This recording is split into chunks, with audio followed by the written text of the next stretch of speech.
बचपन में जब हम लोग क्लासेस में पढ़ा करते थे, जब बहुत छोटे थे, केजी में थे, फर्स्ट में, सेकंड में, टीचर पूछा करती थी कि आप बड़े होकर क्या बनेंगे। तो किसी ने कभी भी उस वक्त पर छोटा नहीं सोचा था। कोई बताता था कि मैं एस्ट्रोनॉट बनूंगा, तो कोई बताता था कि मैं पायलट बनूंगा, तो कोई कहता था कि मैं आईएएस ऑफिसर बनूंगा, तो कोई कहता था कि मैं डॉक्टर बनूंगा। बचपन की स्लैम बुक पर हम सब ने कुछ न कुछ ऐसी चीज़ें लिखी थी जो अगर इस वक्त का आदमी देखेगा तो असंभव ही लगेगा, लेकिन उस समय था कि हम कर जाएंगे। बचपना था, और बचपना हर वक्त जरूरी है कुछ बड़ा करने के लिए। तो ये कहानी, ये चीजें उस स्लैम बुक पर ही आधारित हैं। कविता का शीर्षक है वो कागज कहीं खो गया है। वो कागज वही कागज है जिस पर हमने लिखा था। तो बहुत ध्यान से सुनिएगा, हर एक लाइन को ध्यान से सुनिएगा, फील करिएगा पूरी की पूरी लाइन। मैं आपसे कनेक्ट होना चाहता हूँ, हर कोई मुझे देखे, ऐसा मैं चाहता हूँ कि कनेक्ट, मैं चाहता हूँ कि हर कोई मुझे देखे, फील करे उस वर्ड को, कि मोबाइल को साइड रख के, मतलब आपके बचपन में ले जाना चाहता हूँ कि अब हम लोग का बदन है, मतलब तपस्या कर रहे हैं, कि तपस्याओं का बदन पहनकर निराशा कहीं सो गया है, कि तपस्याओं का बदन पहनकर निराशा कहीं सो गया है। ये मुखौटा बतलाता है कि वो कागज कहीं खो गया है। ये मुखौटा बतलाता है कि वो कागज कहीं खो गया है, जिसमें लिखा था, उसमें क्या लिखा था सुनिएगा, कि जिसमें लिखा था कि जमाने से निर्भीक हूं, जिसमें लिखा था कि जमाने से निर्भीक हूं, भविष्य के लिए अतीत की सौंपी हुई जीत हूं। जिसमें लिखा था कि जमाने से भयभीत हूं, भविष्य के लिए अतीत की सौंपी हुई जीत हूं। जिसमें लिखा था कि धरा के हर व्यक्तित्व से कुछ तो सीखेंगे, जिसमें लिखा था कि धरा के हर व्यक्तित्व से कुछ तो सीखेंगे, हार में अगर रोए तो जीत पर जरूर चीखेंगे, हार में अगर रोए तो जीत पर जरूर चीखेंगे। जिसमें लिखा था कि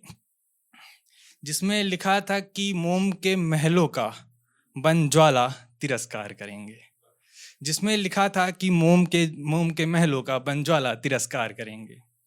लेकिन जब फेज बड़ा हुआ, हम लोग बड़े हुए, तो क्या बदलाव आ गया, कैसे वो स्लैम बुक कहीं खो गई, वो चीज़ें कहीं खो गई। लेकिन जब नियति ने हमारी लिखावट को अतिशयोक्ति की आंच पर सेक दिया, अतिशयोक्ति मतलब कुछ पड़ा, लेकिन जब नियति ने हमारी लिखावट को अतिशयोक्ति की आंच पर सेक दिया, बहुत ध्यान से करिए, सुनिएगा इस लाइन को, कि जब नियति ने हमारी लिखावट को अतिशयोक्ति की आंच पर सेक दिया, उसी दिन हमने मरोड़ कर वो कागज कहीं फेंक दिया, उसी दिन हमने मरोड़ कर वो कागज कहीं फेंक दिया।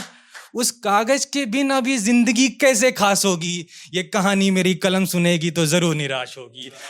उस कागज के बिन ये जिंदगी कैसे खास होगी, ये कहानी मेरी कलम सुनेगी तो जरूर निराश होगी। मगर हमने ये सीखा, उस कागज के खोने के बाद क्या सीखा, पर हमने ये सीखा कि जगत की सारी विडंबनाओं की विरासत उसी मूल्य में है।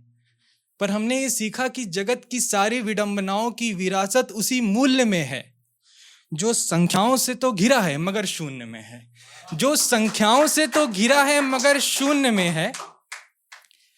इस विवाद को कैसे संवाद दें, इस विवाद को जो गड़बड़ हो गया कि कैसे संवाद, इस विवाद को कैसे संवाद दें, ये सोचना होगा।